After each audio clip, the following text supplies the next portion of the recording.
Hello this is Indrajit, welcome you to the last review. So guys it's again about Yaara. वैसे तो आप thumbnail देख चुके हैं, लेकिन फिर भी मेरा फर्ज बनता है डिस्क्लेमर देने का कि जिन लोगों ने यारा फिल्म देखनी है और जो बहुत ज़्यादा इच्छुक है देखने की, कभी ना कभी देखेंगे वो लोग फिल्म, तो ये वीडियो बिल्कुल आपके लिए नहीं है। लेकिन जो लोग देखना चाहते हैं फिल्म को और डाउट में हैं, या फिर जिन लोगों को रिव्यू की आवश्यकता है देखने के लिए, so here is the link of my spoiler free review of यारा। आप वहाँ से देख सकते हैं। आई स्वेयर मैंने उसमें कोई स्पॉइलर नहीं दिया। वहाँ से आपको क्लियर हो जाएगा कि आपको फिल्म देखनी चाहिए कि नहीं। But this video is full of spoilers, क्योंकि यहाँ पर मैं बताने वाला हूँ कहानी का जो सस्पेंस है, ट्विस्ट है, क्योंकि काफ़ी बढ़िया क्लाइमैक्स है कहानी का। रिव्यू के अंदर भी मैंने ये चीज़ स्पेशली बोली है कि जो सस्पेंस है, जो क्लाइमैक्स है, दैट इज़ वर्थ वॉचिंग। और वैसे भी अगर आप ये फिल्म देख लोगे उसके बाद आप यहाँ पर आओगे ही आओगे इस वीडियो पे, क्योंकि फिल्म आपको लास्ट में एक दो क्वेश्चन आपके माइंड में पॉपअप कर कर जाएगी ही जाएगी। सो गाइज, तो स्टार्ट करते हैं यारा के स्पॉइलर के साथ, यानी क्लाइमैक्स के साथ।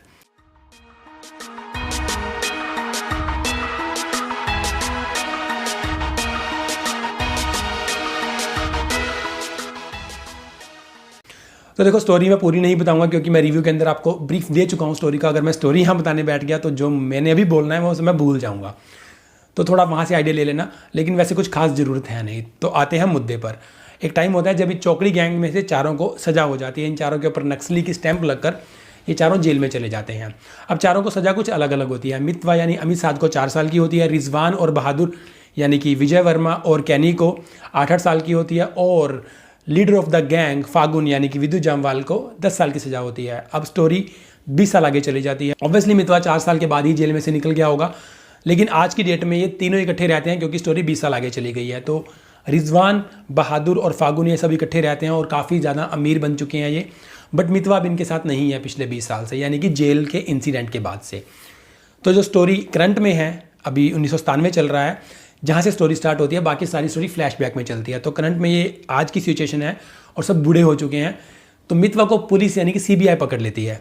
अब ये बात इन बाकी तीनों को पता लगती है, तो इन तीनों को लगता है कि चलो हमारा दोस्त वापस आ गया, हम उसको छुड़वा लेंगे पुलिस से किसी ना किसी तरह से। तो ये किसी ना किसी तरह से कोई जुगाड़ पाकर वहाँ से मितवा को एस्केप प्लान रेडी करके निकाल लेते हैं और एक जगह अंडरग्राउंड कर देते हैं। लेकिन मितवा को पुलिस ने पकड़ा क्यों? क्योंकि वो किसी शकील नाम के आदमी के साथ काम करता था, जो दुर्रानी है, कोई रोमानिया में रहने वाला गैंगस्टर। शकील और मितवा उसके लिए काम करते थे, तो उसी के साथ कुछ केस हुआ था जिसके कारण मितवा को पुलिस ने पकड़ लिया। अब बाकी तीनों मितवा को वहाँ से निकाल कर अंडरग्राउंड कर देते हैं। लेकिन मितवा की अभी भी तलाश 2 लोगों को है, शकील को और सीबीआई को। और सीबीआई और शकील दोनों को ये शक है कि इन तीनों ने मिलकर ही मितवा को छिपाया है। अब शकील को क्योंकि मितवा चाहिए, मितवा ने उसके साथ अच्छा खासा फ्रॉड किया है, तो मितवा को निकालने के लिए बहादुर को मार देता है। अब बहादुर को मार देता है तो तीनों को गुस्सा आ जाता है, वे तीनों मिलकर शकील को मार देते हैं। अब शकील को मारने के बाद, क्योंकि शकील दुरानी का आदमी था, दुरानी के लिए काम करता था, तो दुरानी रिजवान को भी मरवा देता है। तो अब बचे कौन? सिर्फ मितवा और फागुन। तो फागुन को ये बात बिल्कुल बर्दाश्त नहीं होती और वो गुस्से से पागल हो जाता है, तो वो दुरानी को मारने के लिए रोमानिया पहुंच जाता है। अब ये स्टोरी को मैं यहीं पर पॉज करूंगा, यहाँ पर हम दोबारा आएंगे। अब हम चलते हैं पीछे फ्लैशबैक में। तो चौकड़ी गैंग के साथ एक टाइम था जब एक 5वां आदमी भी आ चुका था। 5वां आदमी इनके गैंग में आ गया था, दैट वाज फकीरा। अब वो आया कैसे था ये बात ज़्यादा बड़ी नहीं है, मैटर नहीं करती। तो ये लोग 5 लोग थे। तो जब पुलिस इनको चारों को पकड़कर जेल में लेकर जाती है, फकीरा उसी जगह से लगभग 5 मिनट पहले निकल जाता है वहाँ से। अब इन चारों का शक जाता है कि फकीरा ने हम चारों की खबर पुलिस को दी है और उसने दगा किया है, गद्दारी की है। तो अब हम वापस आते हैं उसी पॉइंट के ऊपर जहाँ पर फागुन दुरानी को मारने के लिए चला जाता है। तो जब फागुन दुरानी को मारने लगता है, वो देखता है कि दुरानी इज़ फकीरा। तो अल्टीमेटली मितवा दुरानी यानी कि फकीरा के लिए काम करता था शकील के साथ मिलकर। तो फागुन दुरानी से ऑब्वियसली पूछता है, फकीरा से पूछता है कि तुमने क्यों मारा। तो दुरानी उसे बोलता है कि मितवा एक टुच्चा गुंडा है, वो चौकड़ी गैंग के लायक नहीं है। मुझे बाकी दोनों का, रिजवान का और बहादुर को मारने का दुख है, लेकिन मितवा ने मेरे साथ 50 करोड़ का दगा किया था जिसका मुझे बदला लेना था। सो इतना कहते ही फागुन दुरानी को मारकर वहाँ से निकल जाता है। अब फागुन जैसे ही इंडिया में लैंड करता है, तो सीबीआई जो ये केस देख रहा है, मेन बंदा, that is joint director I guess, वो फागुन को फ़ोन करता है क्योंकि उसे मितवा चाहिए। वो किसी तरह से मितवा को हासिल करना चाहता है। तो फागुन को बताता है कि तुम लोग समझते रहे कि ये सारे का सारा जो तुम्हारे साथ धोखेबाजी की थी 20 साल पहले जब तुम जेल में चले गए थे, तो ये तुम्हें लगता है कि फकीरा ने की थी, बट ओरिजिनली द गद्दार वाज मितवा। तो अमित साध ने ये गद्दारी की थी। इसीलिए अमित साध यानी कि मितवा जब जेल से 4 साल के बाद ही वापस आ जाता है तो इन लोगों से मिलता नहीं है, क्योंकि उसने गद्दारी की थी। So that's the whole story guys, कि मितवा ही असली गद्दार होता है और उसी के कारण बाकी दोनों दोस्त चले जाते हैं। अब जब फागुन को ये बात पता लगती है, वो ऑब्वियसली मितवा उसका बेस्ट फ्रेंड है, दोस्त है उसका, तो वो मारता तो नहीं उसे, बट वो सिचुएशन ऐसी क्रिएट कर देता है कि मितवा वहाँ खुद को गोली मार लेता है। सो इन द एंड फागुन अकेला ही रह जाता है चौकड़ी गैंग में से, बाकी तीनों मर जाते हैं।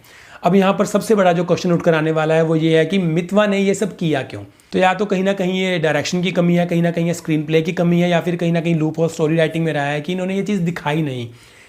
क्योंकि ऑब्वियसली मितवा को 4 साल की सजा हुई थी, तो वो सिर्फ सजा कम करवाने के लिए पुलिस का मुखबिर बन गया और उसने बाकी सबको पकड़वा दिया। लेकिन ये रीज़न मुझे उतना ज़्यादा दमदार लगता नहीं है, क्योंकि मितवा ने ही पुलिस को इन्फॉर्म किया था। अगर मितवा पुलिस को इन्फॉर्म ना करता तो पुलिस वहाँ पर आती कैसे, या फिर मितवा को डर होगा कि कभी ना कभी उन्होंने पकड़े ही जाना है, तो शायद उसने इसलिए पुलिस को इन्फॉर्म कर दिया और खुद इस चीज़ से निकल गया। But there might be some other theories behind that. एक रीज़न मुझे सुकन्या का भी लगा था एक बार, कि शायद सुकन्या को वो चाहता था मितवा, क्योंकि 1-2 सिचुएशंस ऐसी दिखाई गई है जहाँ वो थोड़ा सा टोंटबाजी में बात करता है, लेकिन मुझे ये रीज़न इतना वैलिड लगा नहीं। सो मेरे ख्याल से मितवा सिर्फ और सिर्फ सरकारी गवाह इसीलिए बना था कि उसको सजा कम करवानी थी अपनी, और वो ये काम छोड़ना चाहता था। So guys, this is it. I think I manage to answer all your questions. और इसके अलावा भी अगर आपके पास कोई क्वेश्चन है या मुझसे कोई पॉइंट छूट गया तो कोई बात नहीं, हम कमेंट्स के अंदर कवर कर लेंगे। सो मेरे अकॉर्डिंग यही था पूरे का पूरा स्पॉइलर और कहानी का सार। वैसे मैंने आपको कहा था रिव्यू के अंदर कि फिल्म आपको बीच में बोरियत जरूर देगी, लेकिन जब क्लाइमैक्स आता है that is worth watching. So climax seriously काफ़ी बढ़िया है। वैसे तो अगर आपने ओरिजिनल फ्रेंच फिल्म देखी है that is a gang story, तो आपको पता लग ही गया होगा कि फिल्म की स्टोरी क्या होने वाली है। लेकिन अगर आपने नहीं देखी, सो दैट्स इट अबाउट यारा। So guys, if you like my video then please press the like button, और आप कमेंट करके भी बता सकते हो कि आपको वीडियो कैसी लगी। And also don't forget to subscribe my channel. सो मिलते हैं अगली किसी वीडियो में जल्दी ही। Till then bye bye, thank you for watching.